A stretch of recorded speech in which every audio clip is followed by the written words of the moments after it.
Hi, and welcome to the show where we share the stories of the many who intersect with our healthcare system but are rarely heard from. My name is Kevin Poe, founder and editor of Kevin MD. Today on the show, we have Cherie Chu. She's a pediatrician and she wrote the Kevin MD article, Lifestyle Medicine is a Prescription to Treat Physician Burnout. Cherie, welcome to the show. Hi, thanks so much for having me on. So we'll get into your article in a little bit, but first off, can you share your story and your journey to where you are today? Sure. So I'm actually one of those people who wanted to be a doctor ever since I was a little kid. I even have this essay I wrote in like third grade that says, someday when I grow up, I want to be a doctor for children. So here I am, a pediatrician, and I actually did that. But I think my story about lifestyle medicine didn't start there. So I feel like that story started around the time that I had my twins. So I had my kids right after I had lost my mom to breast cancer. It was literally a few months after she passed away that I found out I was pregnant. And so I think that I hadn't really had that time to grieve her loss. And then I went into a difficult pregnancy right away. And then I had my kids. And, I think you never really imagine that you won't have your mom there when you have your kids for the first time. And so I think the fact that it was just so close in time, her absence to me was really even more palpable at that point. So, it was difficult. I mean, having a new baby is hard, and then having two new babies is even harder.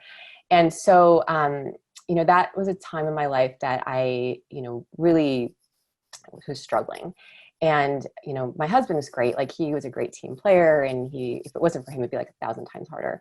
But, he had to go back to work pretty soon after they were born. My sister came to visit, but she had to go after a month. And so there were some good amount of time that I was home alone with two really colicky babies.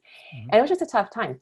And so, I went back to work when my kids were about 4 months old. And then it was a whole different ballgame because now I was struggling with balancing out like my full-time job and then being a parent at the same time. And I think any parent, especially a working parent, will be able to tell you that like there's really no balance between work and home because, whenever you put more time into one, then the other one suffers time-wise. So I think just over time, it led me to start having feelings of burnout. And I was just really fatigued all the time. And I was taking my work home every day. So that kind of got me on my path of searching for something else. And so I didn't know what that something else was, but I ended up going to a conference put on by Harvard at the Healthy Kitchens, Healthy Lives conference, which is at the Culinary Institute of America. And that was the first time I heard about the whole concept of food as medicine. And, I, before this, really wasn't much of a cook. I was good at making frozen food.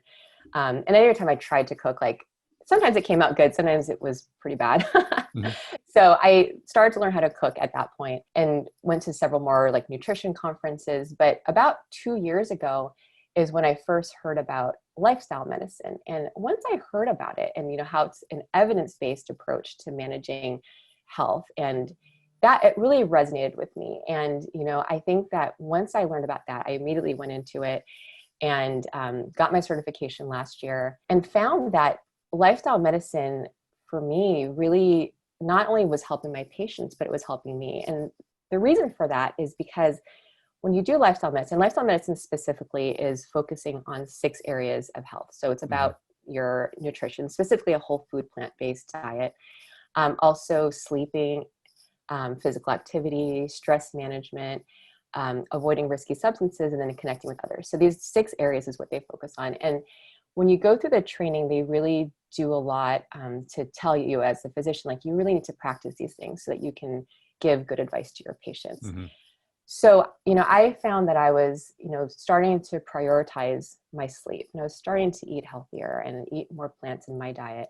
And so for me, I just started feeling better myself. And I didn't expect that going into it. I knew I was going to help my patients, and it was helping my patients.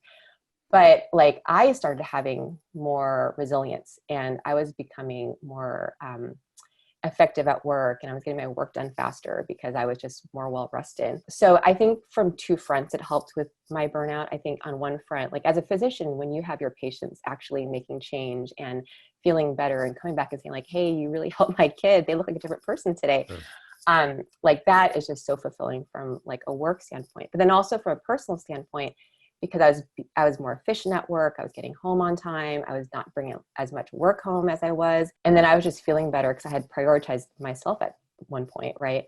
Or I started prioritizing myself. Like, I think that those two things together really helped with my feelings of burnout. Now, what are some specific ways you incorporate lifestyle medicine into your practice? I try to get where patients are. You know, sometimes they're not at a place where they want to incorporate change, and then I just give them information, which is pretty much what I was doing before. You learn in lifestyle medicine to get an idea of like where patients are in the journey, if they're actually willing and wanting to make change. And then if they are, then I have more tailored advice, and I am able to give them, you know, a lifestyle medicine prescription and say, okay, in your diet, change this, or in your sleep, change this. And you can do it in very small, actionable chunks that are easy for them to do. And, you know, so it's not as daunting as saying, okay, well, go eat all plants only. You know, if you're eating like pizza, mac and cheese every day, like that's too much of a change. So you can make a small thing like, okay, well, add an apple at breakfast every day. Okay, can you do that? Sure. Okay, so the next time, all right, now can you add maybe a salad at lunch every day? And so you give them small actionable steps, and that will get them step by step to where you both want to be. Sure. Now, a lot of us in primary care always complain that we don't have enough time with patients, and we're being told that we have to follow all these guidelines. And if we were to tell patients all the advice we needed to, it would take hours and hours for each patient. One of the things that you mentioned was incorporating lifestyle techniques in small, actionable chunks. But do you have any other advice that you could share with clinicians on how they can fit some of these lifestyle recommendations into a 15-minute office visit? Yeah, so I mean, that's what I have 20 minutes, but I still have pretty short Sure. office visits.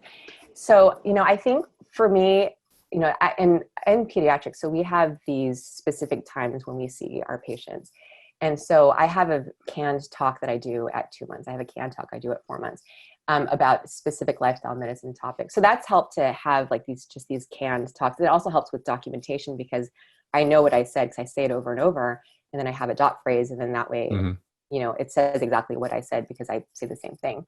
So having canned talks is helpful for me. And then I think sometimes focusing on just a small aspect. So you may not touch on nutrition and physical activity and sleep in one visit, but you can maybe focus on like one of those areas and say, okay, let's work on this area. And then maybe next time you come back, we can work on this other area. Now, you mentioned that you were certified in lifestyle medicine. Now, for those clinicians who are interested in getting formally trained, can you walk us through the process, and where do we go to find out more information about that?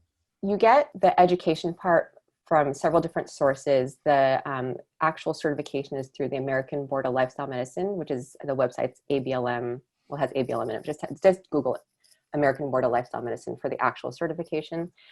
But the requirements are 30 hours of some type of online didactic, and there's a few different sources to that. I did mine through the American College of Lifestyle Medicine, and they have 2 different courses that will qualify for that, including like the core competency course and then the board review course. I've done both, but you only need to do one. And then there's also, you need to do an in-person conference. Normally, this year they're allowing you to do a virtual one because we're all virtual conferences. Sure. So the conference coming up, ACLM has a annual conference coming up in October. So that one would count for the in-person conference requirements. You have to write a case report, and then you have to take a test. So like you figuratively could do all of it in 1 year. It doesn't take too much time.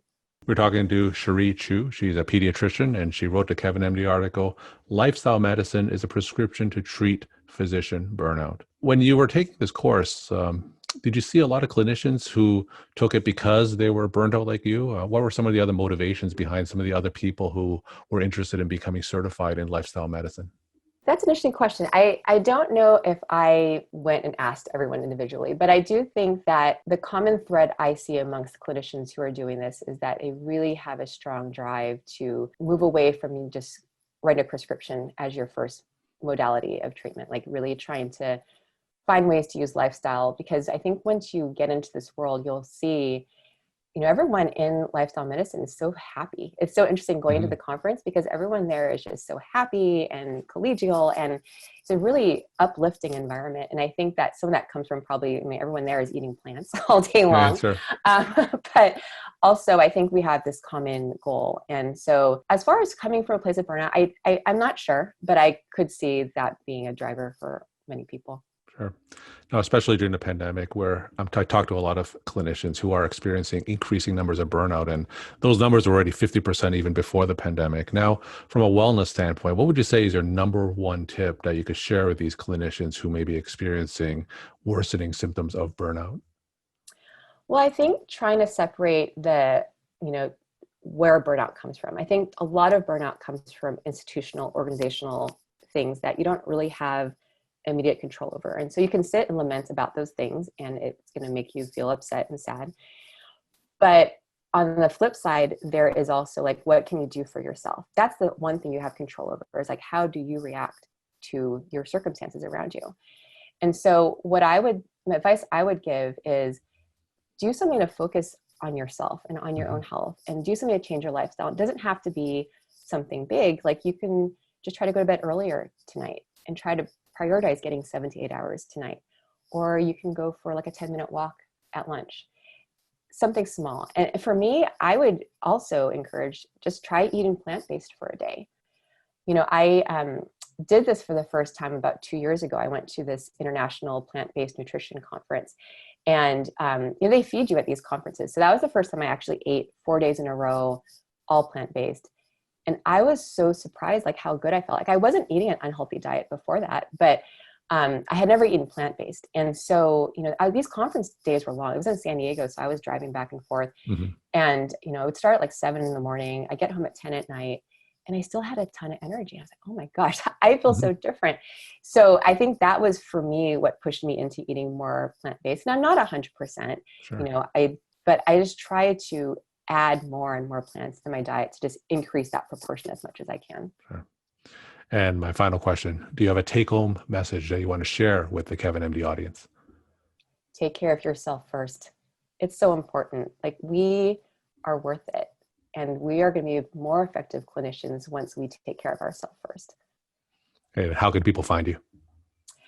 So I have a website called wellnesspediatrician.com. And on my website, it's actually focused on promoting healthy lifestyle habits for children. And it's a site that I've needed since I was practicing pediatrics, where I can refer patients to, that I know it's evidence-based, and it's about wellness. I think there's just not much out there about pediatric wellness. So that's where you can find me on my Instagram at wellnesspediatrician.com. Fantastic. Cherie, thank you so much for sharing your time and insight. And thanks again for being on the show. Thank you so much for having me.